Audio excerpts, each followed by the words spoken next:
Op's friend has her baby stolen by grandma, who is known to have multiple different identities with a history of fleeing the state, goes to Reddit for help. Posted by you/grandma took the baby. I apologize, as I am typing on behalf of my friend who is too frantic to type. I will try to include as much information as possible and answer any questions needed if I forget anything. About 4 hours ago, my friend's abusive mother showed up with the police, handed over paperwork for a suit affecting the parent-child relationship, and a restraining order, and took her child. The paperwork was real. I called the local police department. It states no information other than that a suit affecting the parent-child relationship and a restraining order has been granted by the judge. No investigation was done. Apparently, it was filed under emergency duress, with drug use being listed as the reasoning. My friend has never used drugs. They told her that they cannot test her until tomorrow and that she cannot have the child back until the 17th, when she is to appear in court. The grandmother who currently has the child uses several different aliases. She has charges for neglect and child abuse against my friend and her sister, as well as many animal abuse and neglect charges. You can actually find her many lawsuits and neglect cases in various news articles. She has a history of fleeing states to avoid prosecution and changing her name. We have page after page of various Facebook rants where she refers to my friend as a godless wh asks for prayers. We think she utilized a local church group to pay for the lawyer who filed the paperwork. Shortly before this happened, my friend left her abusive marriage and moved into an apartment of her own with her child. My friend's sister came down to help her get situated, and the grandmother somehow found them, followed them into an IHOP, and started screaming Bible verses at them until the police were called. She also admits to doing this on Facebook. As of right now, mutual friends and family, including the grandmother's sister, are very worried for the child's safety. The grandmother has disappeared with the child. We are looking for any resources and advice on what to do in this situation.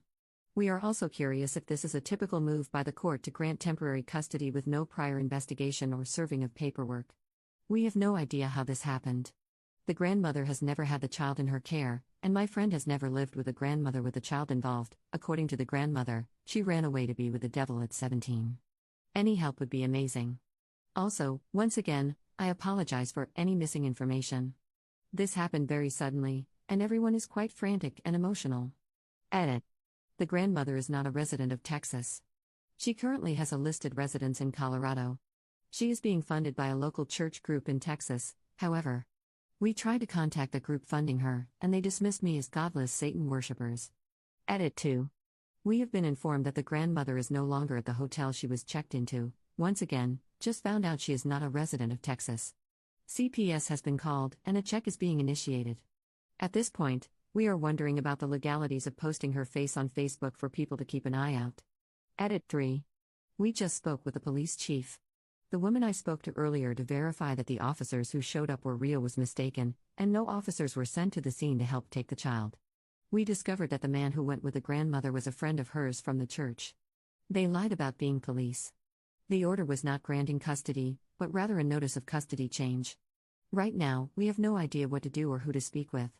The police say we cannot do anything without an address for the grandmother, and she apparently gave the lawyer an address to a local church. She is gone.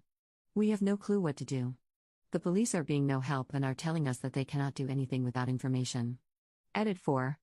The police officer basically treated my friend like she was a lunatic and told us there was nothing we could do. He wouldn't let us speak, and as he spoke to her, she became more and more emotional to the point that he asked her if she needed him to take her to the hospital if she felt unsafe. We are lost. Thank you, everyone, for your help so far. Edit 5. We are calling the local FBI field offices now. We have more information that we are not going to post publicly at this point. Thank you to the person who gave me the numbers to call. Probably radio silence from this point forward until we have word of an Amber Alert or something along those lines.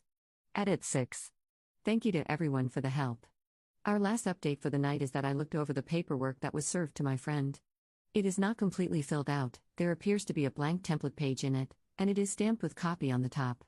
The grandmother used the ex-husband, whom my friend was trying to escape, to get evidence of abuse in the household. The ex-husband is now working with us to try and get the baby back, and none of the local law enforcement is helping. We don't know why, other than they keep using the excuse that this is a civil legal matter and they can't be involved. My friend is tired. She sounds empty and lost. Once again, we have a ton of proof that this is real and will provide it to moderators if needed. It sounds so insane, but I promise, it is really happening. A church helped an abusive woman abduct her grandchild and, in the last 10 hours, has, by all accounts, disappeared. We don't really know what we can do at this point, but we will be making a ton of calls tomorrow morning ASAP. If anyone has any more information or resources or anything, please let us know. Edit 7. No word from my friend this morning. We will be going around to lawyers as soon as they open today if things have not changed for her. The last I heard, an officer from a different police branch was sent to investigate the claims of abduction. I'm sorry I can't give much more than that at this time, but I will post another thread when we get some clear answers. Edit 8. We finally received word from the police that the grandmother did give them an address. This address is several years old and was the address for an old horse farm she used to be affiliated with. It no longer even has a house on it. They did not check the address and apparently will not check the address. We were informed that this is a matter for the courts. So we are doing just that. We have given word to the State Bar about the lawyer involved, and they are looking into it. The judge has confirmed that the paperwork filed was not served and was not an order granting temporary custody. The paperwork filed was a motion for a hearing for temporary custody to be heard in court on the 17th. We were basically hinted at that a lawyer specializing in lawsuits may be in order. Update 1 day later.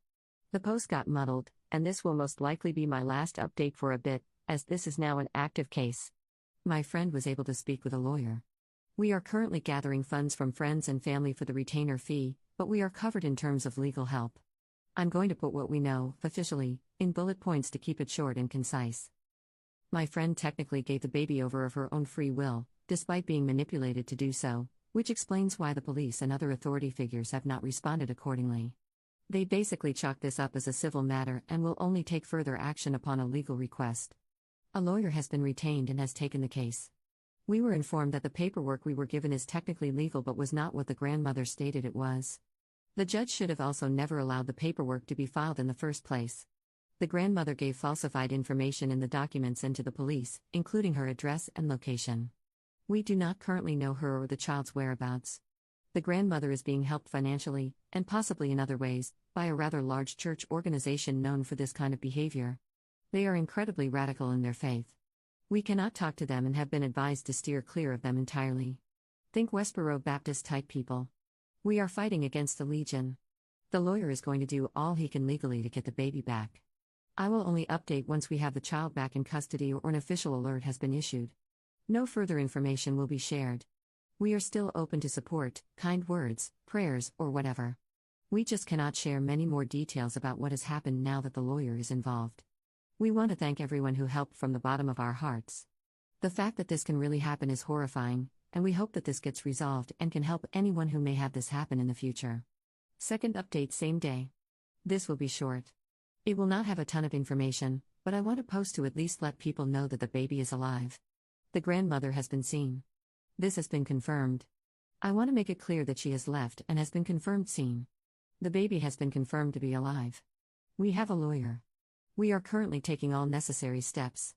I must be very clear that I cannot divulge too much information at this time over public channels. The baby is alive. The grandmother has taken him. Many people are on this situation right now.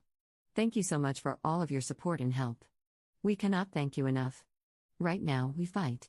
Edit. We have things under control and being taken care of by the proper authorities. No Amber Alert is issued at this time for a reason. Nothing personal is to be shared publicly until we have permission to do so. We have to be careful that she does not get spooked. Thank you, everyone. Third update 6 days later.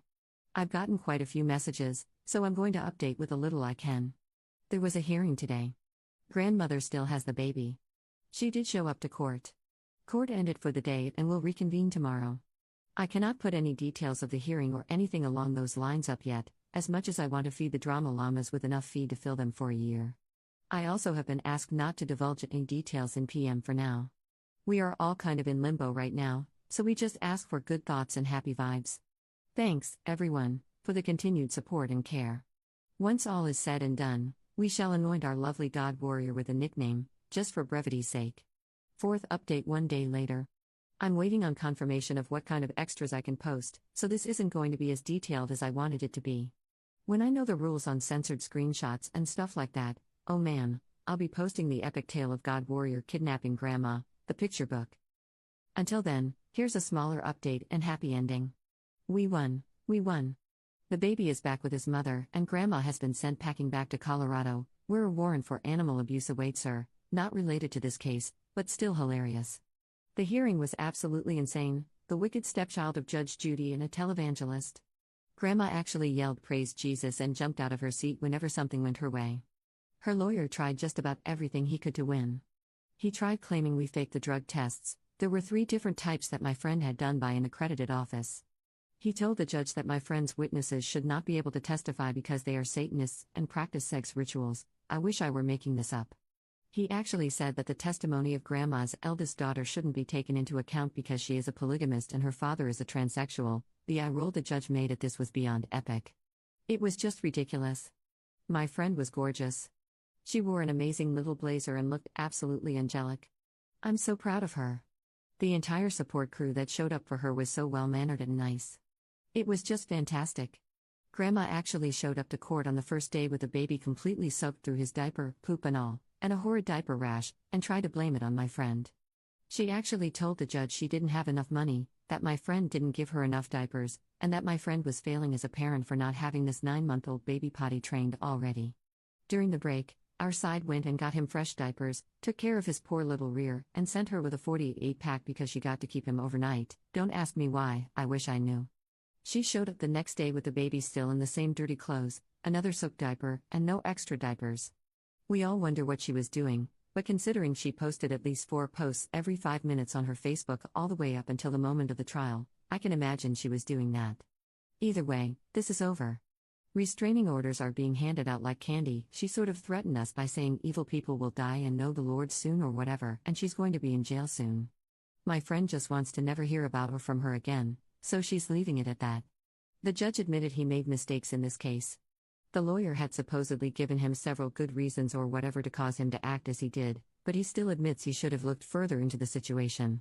As for the lawyer, we're kind of trying to talk my friend into reporting him. He was the shadiest, slimiest human being I have ever seen in my life. There is no way he's even seen the code of ethics. Anyway, for now, that is the update we all needed. We are going out to celebrate and cuddle with a freshly washed baby.